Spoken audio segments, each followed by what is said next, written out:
the whole American experiment is up for grabs. We're going to hopefully encourage Christians to get involved in election 2024 and do now what we can't do on November 6th. Welcome to Countdown to Decision 2024, a project of the Dobson Family Institute, where we equip you and encourage you to get involved in this unique election season as a Christian by doing what you can do now and what you can't do on November 6th, the day after the election. I'm joined by my wonderful co-host, Joseph Backholm. Alison, good to be with you again. I really do love this project because every single day, it seems, there is news that highlights how important it is what we're doing this year in this season between now and November 5th in selecting our next generation of leaders. And we have a special guest today. Dr. Tackett is literally a legendary worldview leader. He's the architect and teacher of the Truth Project, which I know so many people are going to be familiar with. He's a regular biblical worldview contributor to JDFI as well. In addition, he served more than 20 years as an officer in the U.S. Air Force. Also, he served in the George H.W. Bush administration. Dr. Tackett, thank you so much for taking some time to be with us today. It's my pleasure, Joseph, and great to be with you, Alison, as well. Well, and Dr. Tackett, your span of ministry, I think, is insightful because one of the things that many people know you by is the Truth Project. You are now working on the Engagement Project, which, as the name suggests, is an effort to get people to engage. What's the connection, as you understand it, between the truth and what we think we know is true and what we do about it and the way we engage in the world around us? Well, my call from the very beginning, which really happened at the White House, as a matter of fact, changes the direction of my life, was to do everything I could to get the body of Christ healthy. And from that perspective, building a biblical worldview was the first thing that had to happen to get the body of Christ, firm in a systematic, comprehensive biblical worldview. But just having a worldview is not sufficient. Because God calls us to be stewards in this world that He's placed us in. And that means that we have to be engaged. We have to engage with the world around us. And so the Engagement Project points us in a direction that I think is critically important for the families who are in Christ. But that also includes the whole notion associated with, what we call political involvement. But I think it's involvement in every one of the social institutions that God has given to us. What trends have you seen? You mentioned that decades ago now you saw this idea, you felt called to this idea of we need to help equip the church to become what God intended them to be, to educate the church, give them a biblical worldview. What are the trends that you've seen since you first developed that passion and began to work in that space? Well, I'll tell you, Joseph, I think it's more than just trends. I mean, there are some cases where it's not. You look at it and you say, this isn't even a trend. This is like a wholesale avalanche that has occurred where a lot of people, I know a lot of people would sit back and say, this wasn't a trend because we didn't see this coming. So I think we're in this mode right now, which I think probably comes as a result, if you talk about a trend, as we descend deeper and deeper into selfishness that is beyond just what I guess this culture used to recognize as somebody being selfish. And now we've descended into what I believe is like homo deus. So that's the divinity of the individual. That my heart speaks divine things, and I expect you to bow down to that divine proclamation as if were a god. And if you do not, then we will punish you with our blasphemy laws. Yeah, for those that are, catching up to kind of politics right now, they go, okay, I gotta take my head out of the sand and pay attention to what's going on. I have to make a big decision here in a couple of weeks. What would you say, Dr. Tackett, should drive Christians to not just vote, but also to educate and encourage others right now? I mean, is it a couple set of social issues? Can you talk to us about really what's standing out to you and should drive Christians to get engaged when right now, obviously politics is a dirty, ugly game and no candidate's perfect. And we're seeing those wars take off right now. Well, there's a whole lot there, Allison, and I think it's critically important for us. That's why I think a biblical worldview is important and critical. So if you step back for just a second and think about how God has designed not only us, but designed social order. And that social order should be viewed by us as believers as divine institutions. The family is a divine institution. It was created by God, as well as the state. The state is a divine institution. And for the life of me, it's hard to understand how people can say that God doesn't care about politics. He does. Oh my goodness, the entire Old Testament, if you look at the Old Testament, Elijah was called to speak to Ahab, to say, you do wrong. Elisha was called to stand before the kings. Jeremiah was called to speak against the kings. Those are political activities. And when Jesus had two guys come back from the Old Testament, Elijah and Moses, those are the two most politically active guys in the entire Old Testament. God cares about nations. You cannot read the word without understanding he cares about nations. We should have that same kind of care for the institution that God has created. We call it the state. At least in the Truth Project, we referred to it as the institution of the state.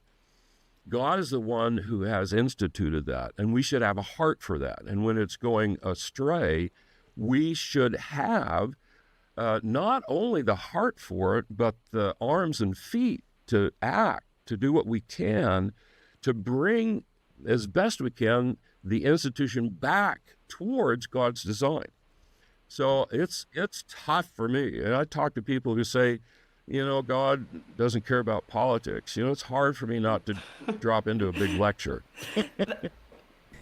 And Dr. Tackett, to that point, where do you see the disconnect? Because the vision of government that you just described there with Elijah and Moses and Jeremiah being, as you described it, very politically active in their own context, of course, because God cares about what government does.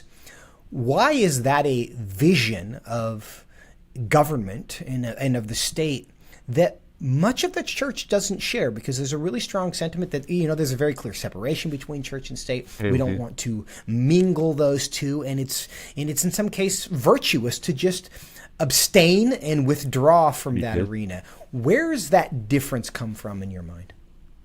Well, I actually think it comes from several places. Number one, it's the loss of a biblical worldview. So when we don't have that biblical worldview and we have shrunk Christianity down to this very small slice of life, then we lose that understanding that God has not only spoken in every area of life, but in the cases we're talking about now, he has created those institutions, and those institutions were to bring him glory. Okay, so if you lose the biblical worldview, then you lose the understanding that God is the one who's designed these and we need to be a part of it. The second thing is selfishness. I think a lot of what's behind all of this, the reality is somebody will come up with a justification as why we shouldn't be involved in politics because they don't want to be involved in politics. And so, we fallen creatures have this great tendency always to try to justify why we have to get our way. And so we can do it in very pious ways. And so we can even preach in a way that helps justify the reason why I don't speak about political things. But I don't think that's correct. I don't think that's biblically correct. And so if we really want to follow God's design and do what God has called us to do, we ought to be people who care about righteousness and care about unrighteousness when it prevails, to do away with vile things in the land, to be a part of trying to bring about righteousness. And in terms of, the impact on people, do we care about people? Let me tell you, public policy has an impact on people, a huge impact on people. And so to me, to say, I don't want to deal with politics is, well, you don't really care about people being hurt, because there's a lot of public policy that's hurting people. We have heard from some Christians, well, you don't care about people at the border, or you don't care about X demographic of people because you're limiting their ability to live the way they want to live, or to read the books that they want to read to our kids in the library, or to compete in certain sports.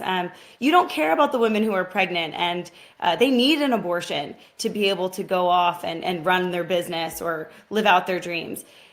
There's a compassionate casting of Jesus, right? In some that they use against us as Christians.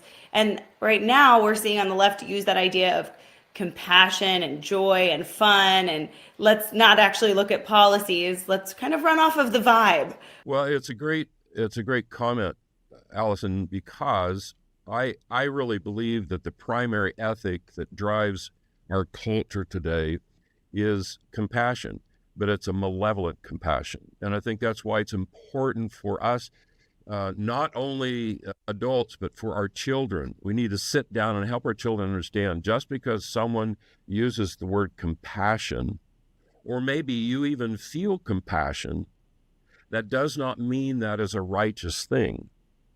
You know, the scripture, for example, would say, if a man won't work, he won't eat. Today, we would say that is not compassionate. But see, God cares about it. The reason God says, I'm not gonna feed you, is because I want you to be hungry. And the reason I want you to be hungry is not because I'm mean.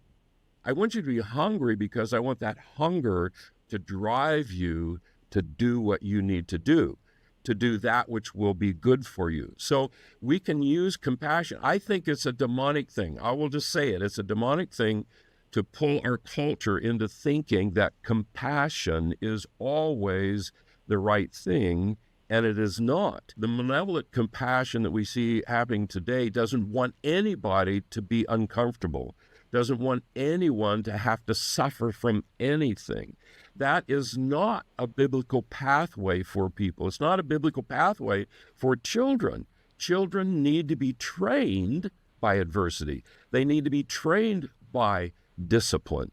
If they are not, then actually what you're doing is you're dooming them. And we see the consequences of that today. People cannot handle adversity. I'll be open here. If you don't use my pronoun, then I have to go through therapy. And those are people who they haven't been trained by adversity. Why? Because malevolent compassion has attempted to destroy any discipline, any consequences, so that if your actions result in bad consequences, God would say that's good. You need to suffer because that hopefully will wake you up. That's what his judgment does, is to try to wake us up. His discipline does that. So this is a huge area, Alison, because I think malevolent compassion has become the prime ethic in our culture. Virtually every public policy is now brought by the litmus test of compassion, but it's not righteous compassion. Dr. Tackett, if I may, in a follow-up to that, are you suggesting, because I think a lot of people listen to that and say, well, that means you want people to suffer because you think it's good for them. Is that in fact what you're saying? Are you saying that we can just be indifferent to people suffering because God's going to use it to make them, grittier?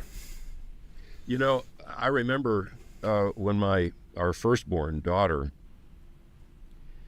did not want to eat anything green.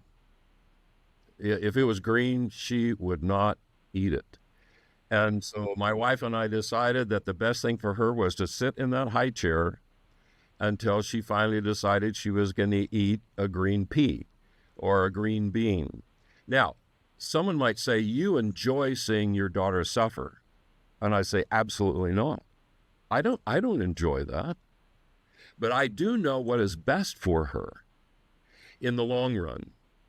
And I do know that the part of the training associated with children, and that includes adults as well, we need to be continually trained by the righteousness of God. And so, sure, there will be people who would say, well, you just enjoy seeing people suffer. And I say, well, that's totally wrong. That is just a false accusation, because the reason I'm doing this is because I do care. The same thing. Let me tell you, I have very, very personal experience with the homelessness and so forth. Your compassion can drive you. If a homeless person wants money from you, your compassion can drive you to give them money. And I can guarantee you 9 times out of 10, that will be turned into drugs, alcohol, and so forth. Now, you may feel better by giving them money. And I think that's what a lot of this has to do here. So I can feel better because I've done something compassionate, but in the end, I have hurt that individual. It could well be that I am the one that finally put him over the end.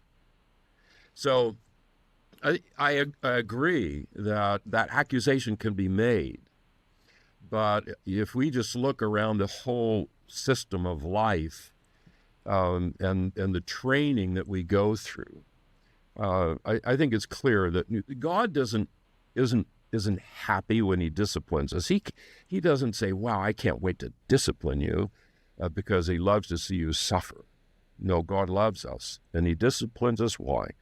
Because that discipline will train us towards righteousness. And the laws he gives lead you to flourishing, right? It's not a law. Hey, eat a pea is not, I want to see you suffer. It's to help you grow. It's to help you stay within the bounds of order. I think that's a really cool example. Listen, I have a question, Dr. Tackett, and I'd be interested in your thoughts. I think biblical worldview is what we're focusing on the church. What we're seeing come against that biblical worldview is communism, Marxism, socialism. And we've been diving in deep here, Joseph and I, as we prepare for the election season and what we're up against. Lots of people saying Jesus was a socialist. He would have brought everything together and divided it up and given to everyone in need. That is a really serious claim by many on the left towards our religion and towards how they think we're getting it wrong when we want less taxes or we desire to keep the fruits of our labor, give to our church at our own compulsion, not by giving at the force of the government. So can you walk those who don't understand the threat of Marxism and socialism, what that would look like? Why can't we just be a socialist country and divide it up and everyone gets the same amount? Yeah. Well, that's a great point, Alison. This is what I call a demonic worldview. I've done a lot of study, as have other people. If you're familiar with Richard Wurmbrand, who was a Romanian pastor, he was horribly tortured underneath this whole Marxist theology and worldview. And he did a serious study on the life of Marx, and he wrote a book called Marx and Satan. And the reason that title was on his book was because he was convinced that the Marxist worldview really came from Marx selling himself to Satan. I mean, it sounds so weird for us to say those things. I think Payne in his biography and other people, and there's a lot of evidence. I spent time reading Marx's poetry, and honestly, I would tell people, don't read it. It is so dark. It is so demonic. But Marx, I think, was used, therefore, as a tool by the enemy to bring forth a worldview which has destroyed millions and millions. We're talking about mass graves. Millions and millions of people have been slaughtered at the throne of Marxism. And so, and to some extent, Marx kind of represents that image we see in Revelation. I'm not trying to pull us there, but, the beast that we thought had a fatal wound, but then revived, because it has revived in Western culture. But it didn't revive in the economic way that Marx originally started it. It revived by trying to pit minorities against others, because the economic attempt to try and in America, for example, to help lower class and middle class people believe that they are oppressed by the upper class, that didn't fly here. And it didn't fly here because people say, well, wait a second, I have a job, I have 2 cars, I have a TV, and so forth. And so they had to find another way to bring about this revolution. And that revolution then came about as a result of finding people that we label minorities and to convince them they were oppressed. And they were oppressed and had to then overthrow the ruling class. But Marx wanted to not just overthrow the ruling class, he wanted to destroy all of God's institutions. That is why the phrase in Marxism from the very get-go was abolish the family, for example. Marx hated God and he hated everything that God had brought to us. All of the institutions that God, the human sexuality, marriage, family, church. He hated the church. Even labor. He wanted to destroy the notion, as God had designed, that people would work and labor and then be blessed by the fruit of their labor. He wanted to pull all of that into the hands of the state and to destroy the means of production and bring that up into the state, because the state becoming the owner of everything was supposedly then going to be in the position to be able to distribute everything equally. But we know there has not been one instance in the history of man where Marxism has truly done that. You know, when we finally went into Berlin, which was almost like going from a world of colors into a black and white world, the only palaces on the other side of that wall were held by the Marxist elites. So in reality, and I think the bottom line here, Alison, is that people need to understand Marxism is a scam. It is a scam. And it will use, Lennon's music, for example, Imagine, and it will lay out in this music this beautiful utopia associated with not everybody has the same amount. And so you can work, 12, 16 hours a day in the farm and raise crops and not feel bad about the guy who sits around on the couch watching TV earning the same amount you do. And that's a utopia. It doesn't exist. It will never exist, and it hasn't existed, and it won't now, but it is this utopian dream that the enemy lays before you, just like he laid before Eve in the garden. He laid before her a utopia that can't ever happen. You will never be like God, ever. Dr. Tackett. So Marxism is that scam. Yeah, and if I can, I want to make sure I understand how you're defining this term Marxism, and then make sure people understand what you mean by that, because there's the sense that, well, Marx is dead. Few people are running around today saying, I am a Marxist. There are some. But you talk about the war between the bourgeois and the proletariat that he set up, and the justification that people had to murder millions of people in the name of their liberation. Now, that was categories of the oppressors and the oppressed based on economics. But we now have seen that happen with gender, where the men are the oppressors of the women, with race, where the white people are the oppressors of the non-white people, with sexual orientation, where the straight people are the oppressors of the non-straight people. Is that what you mean when you say Marxism today is still kind of relevant and still wreaking this damage, because we're still dividing ourselves into the oppressors and the oppressed based on these categories, and we're importantly justifying actions against those who have been identified as the oppressors just because they are the oppressors? Yes, absolutely, because that is the worldview of Marxism. And that worldview. There was a book that was written a number of years ago by Dave Breeze. It was called 7 Men Who Rule the World from the Grave.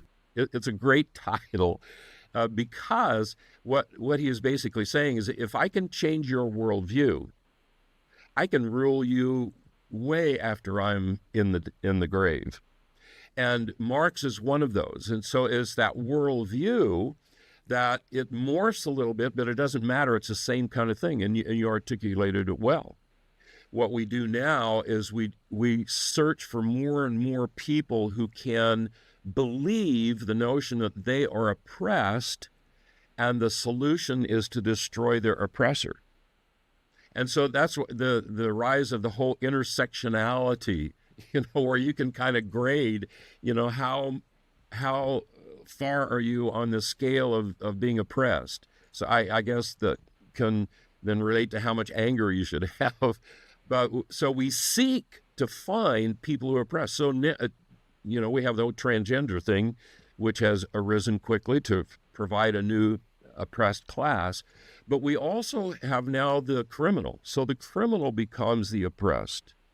And back to Alison's note, then malevolent compassion will cause us to say, well, look at these poor criminals.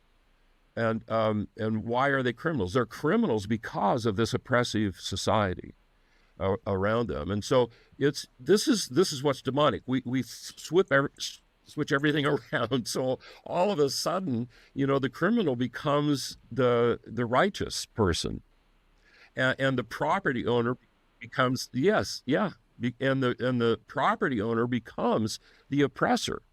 And so all these things associated with owning property and so forth. Now, here's the reality why it's a scam, because you can get someone to buy into all of this. And the Democratic Party, from my perspective, had bought the whole load, okay? And and that's why you look at the border situation. And it will always be couched in terms of people who are oppressed, and you who are trying to say you can't come in are the oppressor. But if they owned a coal store, they wouldn't do that, right? You wouldn't say, okay, or a Sam's or Costco or whatever, and say, you know what, you really ought to let anybody in here and let them take whatever they want. So, well, now that's impacting them personally, and so all of a sudden, they become a capitalist immediately. But see, Marxism is a scam that if we can somehow get the state power, because it's the elites who want the power, and we can convince you to join us, you will find in the end that it was just a scam, and that is exactly what will happen here. That's what will happen here. We are spinning ourselves into bankruptcy, and eventually people are going to say, we got scammed. All of us got scammed. Can we get super practical for a moment? Because let's say, somebody is accepting this idea that we shouldn't be categorized based on some superficial wealth, race, gender category. We should be treated as individuals based on who we are, the things that we've done. That's a more just way to treat people.